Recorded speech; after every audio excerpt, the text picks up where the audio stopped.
Everyone, I hope you all are doing good in your studies. तो आ गया है नेक्स्ट पार्ट। जैसे कि आप लोगों को पता है कि मैं यहाँ पे आप लोगों को करवा रही हूँ BFUHS स्टाफ की तैयारी, साथ में ही GMCH नर्सिंग की जो वैकेंसीज आने वाली हैं BFUHS की, तो अभी नर्सेज डे पे बोला भी गया है कि आने वाली हैं, एंड GMCH की तो नोटिफिकेशन आउट हो चुकी है, सो कभी भी ये वैकेंसीज आ सकती है। सो अप्रॉक्सीमेटली आपके पास 2 से 3 मंथ्स है प्रॉपरली प्रिपरेशन करने के लिए। सो जो बच्चा भी इस चैनल पे न्यू है, इस चैनल को सब्सक्राइब कर लो ताकि आप रेगुलरली ही क्वेश्चंस कर पाओ। यहाँ पे ऑल्टरनेटिव डे पे मैं वीडियोस डालती हूँ और सुबह ESIC की भी वीडियो डालती हूँ। और अगर कोई भी बच्चा ज्वाइन करना चाहता है बैचेस को, तो बैचेस हमारे स्टार्ट हो रहे हैं, तो आप इस नंबर पे कॉल या फिर मैसेज करके कोई भी बैच ज्वाइन कर सकते हैं। 2 बैचेस हैं मेरे पास, एक है 1499 का बैच, एक है 2499 का बैच। जो 1499 का बैच है, इसमें हम करने जा रहे हैं important topics of all the subjects, मतलब कि हम इंपॉर्टेंट सारी चीज़ें करने वाले हैं। प्लस साथ ही मैं आपको MCQ क्लासेस प्रोवाइड करूंगी, प्लस इसी में ही आपको test series, every Sunday test and previous year paper जो है आपके होने जा रहे हैं इस बैच में। ये बैच जो है ये 3 मंथ्स का रहने वाला है, लाइव एंड रिकॉर्डेड बैच है। ये लाइव भी मिलेगा आपको, रिकॉर्डिंग्स भी मिलेंगी। 2499 का बैच जो है ये 4 मंथ्स का आपका बैच है, जो कि लाइव एंड रिकॉर्डेड है। ये जो बैच है ये है आपका फुल थ्योरी बैच, जिसपे मैं हर एक सब्जेक्ट की थ्योरी कराऊंगी, प्लस आपका बेसिक 0 से स्टार्ट करेंगे हम इस बैच को। एंड इसमें आपकी एनाटॉमी एंड फिजियोलॉजी भी क्लियर की जाएगी, जो कि आजकल बहुत कम बच्चों की क्लियर है। Plus MCQ classes and test series होने वाली है। सो कोई भी बैच आप इस नंबर पे कॉल या फिर मैसेज करके फटाफट से ज्वाइन कर सकते हैं विदाउट एनी डीले। सो चलती हूँ मैं क्वेश्चन पे। 20 क्वेश्चंस हमने कर लिए हैं, 2 वीडियोस ही डाली है मैंने, तो अगर आप साथ साथ चल रहे हैं तो साथ साथ में वो वीडियोस को देखते रहे और अपने कॉपी पेन लेके नई चीजें लिखते रहे। सो क्वेश्चन पढ़ते हैं। The nurse is teaching a group of patient about the mood stabilising medication lithium carbonate. Which of the following medications should she instruct the patient to avoid because the increase risk of lithium toxicity. So एक patient है, ठीक है, उसको mood stabilising medication चल रही है, उसे चल रही है लिथियम, ठीक है, इसको हम मूड स्टेबलाइजिंग मेडिकेशन भी बोलते हैं। और इस पेशेंट को आप कौन सी मेडिसिन लेने के लिए अवॉइड करोगे कि अगर आप लिथियम ले रहे हो तो उसके साथ ये वाली मेडिसिन आपको नहीं लेनी। Diuretics, antibiotics, hypoglycaemic agent, antacid. So देखो, लिथियम जो कोई लेता है तो उसकी टॉक्सिसिटी को प्रिवेंट करने के लिए 2 चीज़ें सबसे ज़्यादा इंपॉर्टेंट हम पेशेंट को बोलते हैं कि एक तो आपको सोडियम जो है वो प्रॉपरली लेना है, प्लस एक तो जो आपका वाटर का इनटेक है वो प्रॉपर होना चाहिए, ठीक है। अगर आपने पेशेंट को यहाँ पे डायूरेटिक दे दी तो वाटर तो उसका सारा निकलता रहेगा, ठीक है ना। पेशेंट को क्या हो जाएगी, डायूरेटिक्स लेने से पेशेंट को क्या होगी, डिहाइड्रेशन। और डिहाइड्रेशन तो हमें प्रिवेंट करनी है पेशेंट की, क्योंकि उसी से तो लिथियम टॉक्सिसिटी होती है। सो अगर पेशेंट को डिहाइड्रेशन होगी तो पेशेंट जो है लिथियम टॉक्सिसिटी का शिकार हो सकता है। तो जब भी आप लिथियम किसी को देते हो तो डायूरेटिक्स जो है हम उसका लेने के लिए उसको मना कर देते हैं, क्योंकि सोडियम एंड वाटर का इंटेक जो है हमें मेंटेन करना पड़ता है। अगर वाटर होगा तभी लिथियम जो है बाहर बॉडी से निकलेगा, अदरवाइज वो इकट्ठा होता रहेगा, अंदर ही एक्यूमुलेट होता रहेगा। सो जो राइट ऑप्शन रहेगा इज ऑप्शन नंबर 1।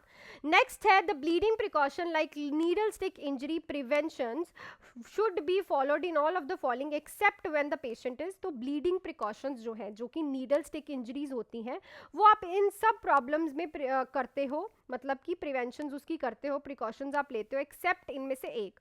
और if patient is on cyclosporine, cephalosporin, suffering from liver disease, suffering for haemophilia and anticoagulants. तो देखो, नीडल स्टिक इंजरी जो है अगर पेशेंट लीवर प्रॉब्लम वाला है तो ऑब्वियसली उसमें भी नहीं करेंगे, क्योंकि लीवर एक वास्कुलर ऑर्गन है और इसमें पेशेंट के क्लॉटिंग फैक्टर्स फॉर्म होते हैं, तो पेशेंट को फिर ब्लीडिंग हो सकती है।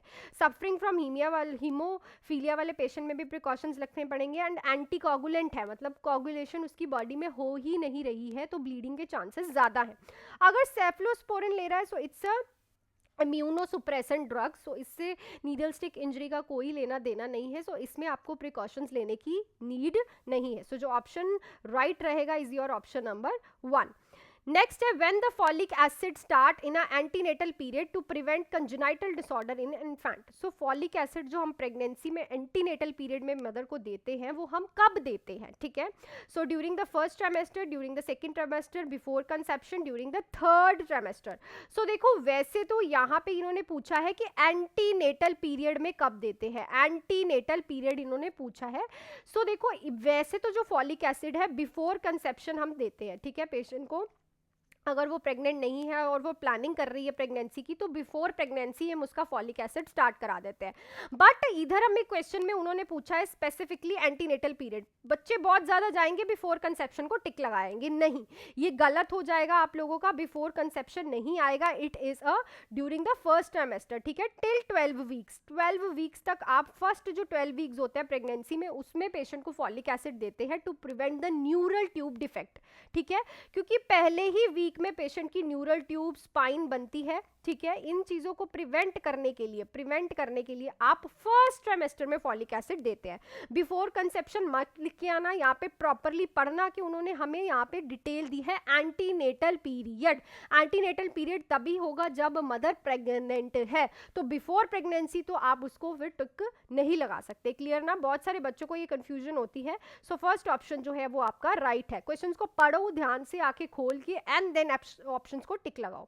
नेक्स्ट है which of the following hepatitis virus spread by the faeco oro route, तो इजी क्वेश्चन है, इनमें से कौन सा हेपेटाइटिस वायरस जो है फीकल ओरो रूट से फैलता है? Hepatitis B, hepatitis A, hepatitis D, hepatitis C. आपको पता है hepatitis A and hepatitis E जो है ओरोफिको रूट का है, ए डी बी जो है ये आपका ब्लड एंड सीरम से फैलते हैं, सो इसको याद रखना है, ओरोफिको ए ई है और बाकी सारे जो है वो आपके ब्लड एंड सीमन वगैरह से फैलते हैं।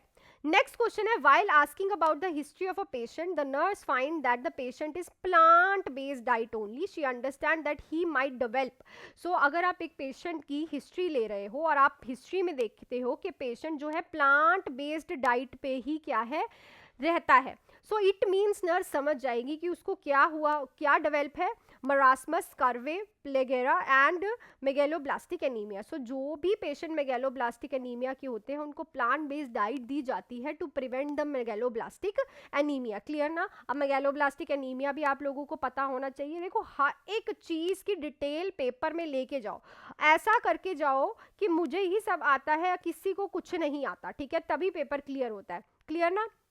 सो प्लांट बेस्ड डाइट जो है मेगेलोब्लास्टिक एनीमिया वाले पेशेंट को देते हैं, ठीक है, लार्ज नंबर ऑफ जो है red blood cells and decrease in number of दो सेल्स हो जाता है इसमें, ठीक है। सो ये इसमें हम प्लांट बेस्ड डाइट देते हैं क्योंकि इसमें पहले तो ग्रीन वेजिटेबल्स देंगे तो उसमें उसे आयरन अच्छे से मिलेगा, ठीक है। सो सारी चीज़ें मिला के प्लांट बेस्ड डाइट इसे पेशेंट को दी जाती है, क्लियर। पर्नीशियस एनीमिया पे भी आ सकता है, ए प्लास्टिक एनीमिया पे भी क्वेश्चन आ सकता है, डाइट का किसी भी एनीमिया पे क्वेश्चन आ सकता है, तो आपको अवेयर रहना है इसके लिए।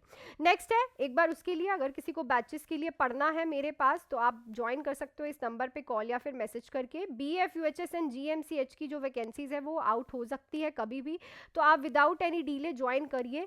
और अगर आपको कोई भी बैच ज्वाइन करना है इस नंबर पे कॉल या फिर मैसेज करते हैं, 2 बैचेस है, जिसको सुनना है वो सुन सकता है, अदरवाइज आप स्किप करके 26 क्वेश्चन देख सकते हो। 1499 का बैच है जो कि रहने वाला है आपका इंपॉर्टेंट टॉपिक का batch, plus MCQ classes, plus test series, plus previous year paper, ठीक है। इसमें मैं हर एक इंपॉर्टेंट टॉपिक करवाऊंगी step by step from the subjects, MCQs भी सब्जेक्ट बाय सब्जेक्ट करवाऊंगी, टेस्ट भी आपका संडे टू संडे लूंगी और प्रीवियस ईयर पेपर भी डिस्कस करेंगे। और ये है मेरा फुल फ्लेज्ड बैच 2499 का, ये बैच है 4 मंथ्स का बच्चे। इसमें है सबसे इंपॉर्टेंट चीज़ आपकी एनाटमी एंड फिजियोलॉजी, जिसकी एनाटमी एंड फिजियोलॉजी क्लियर ही नहीं है वो डिसीज कंडीशंस पे जाए ही ना। अगर आप सेल्फ स्टडी भी कर रहे हो तो पहले एनाटमी एंड फिजियोलॉजी करो, पहले अपना बेसिक क्लियर करो, देन आप डिसीज कंडीशंस पे जाओ। सो इस बैच में मैं पहले आपको एनाटमी एंड फिजियोलॉजी और आपका बेसिक क्लियर करूंगी, उसके बाद हम हर एक सब्जेक्ट की थ्योरी करने वाले हैं, all theory plus important topic and MCQs भी रहेंगे, टेस्ट सीरीज भी रहेंगी, प्रीवियस ईयर पेपर भी रहेगा।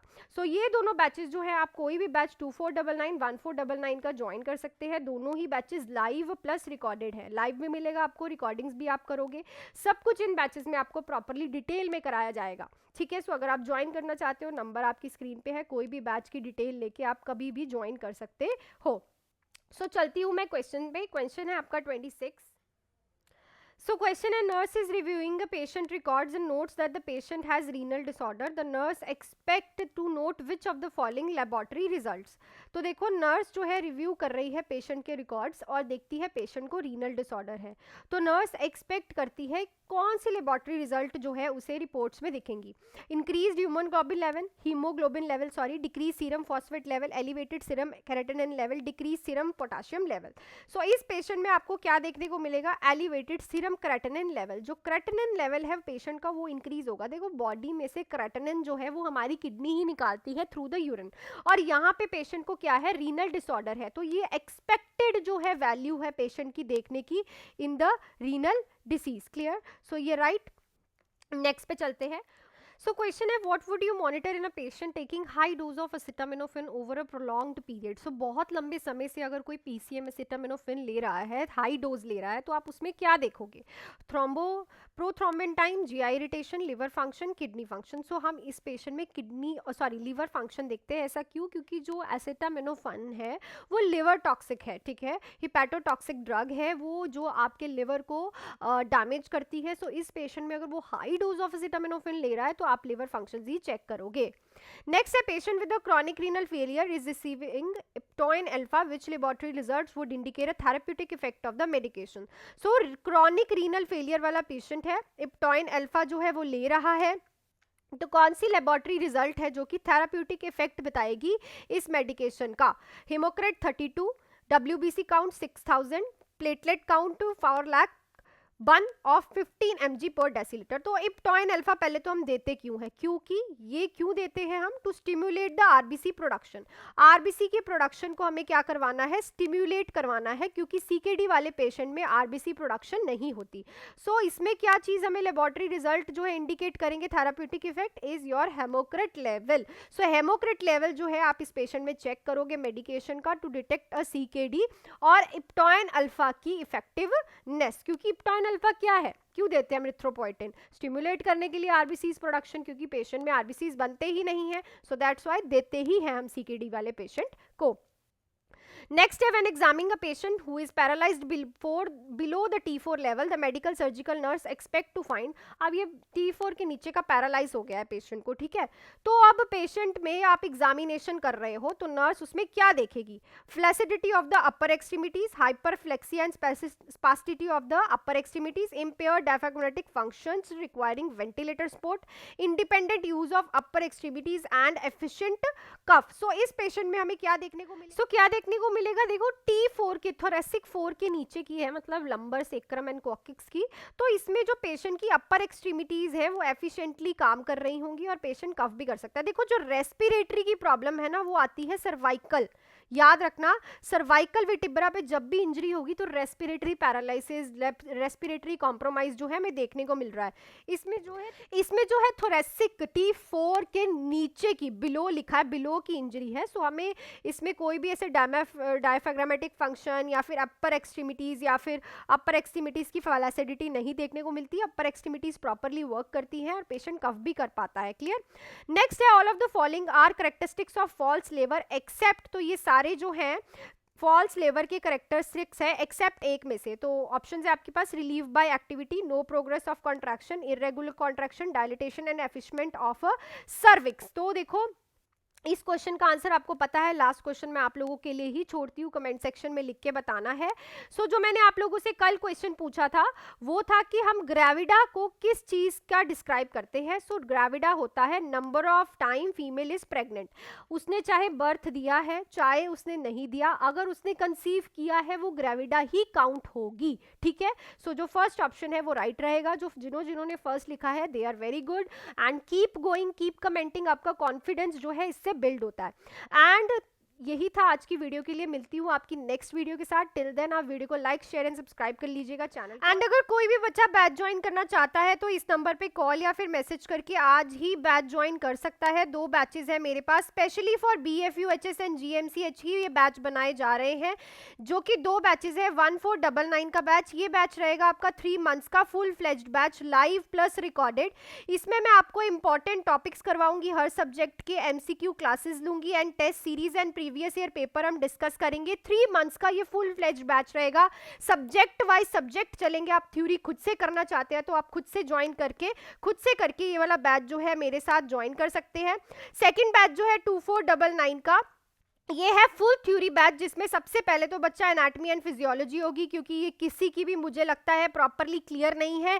सो एनाटमी एंड फिजियोलॉजी करेंगे, प्लस आपका बेसिक जीरो से स्टार्ट करेंगे, वो क्लियर करेंगे। ऑल सब्जेक्ट्स की डिसीज कंडीशन के ऊपर तब जाएंगे जब एनाटमी एंड फिजियोलॉजी हो जाएगी। इंपॉर्टेंट टॉपिक भी इसी बैच में रहेगा आपका, टेस्ट सीरीज भी, एमसीक्यू क्लासेस भी। दोनों ही बैच जो है लाइव एंड रिकॉर्डेड है। ये बैच बड़ा है, ये है 4 मंथ्स का बैच। अगर आपको रिव्यूज चेक करने हैं बैचेस के, तो आप कम्युनिटी सेक्शन में जाके बच्चों ने रिव्यूज जो है वो मैंने पोस्ट कर रखे हैं, आप चेक कर सकते हो और फटाफट से बिना टाइम वेस्ट किए अपना बेसिक क्लियर जो है कर सकते हो इस नंबर पे कॉल या फिर मैसेज करके। So thank you so much, मिलती हूँ नेक्स्ट वीडियो में। Till then do hard work and make your parents proud. Thank you.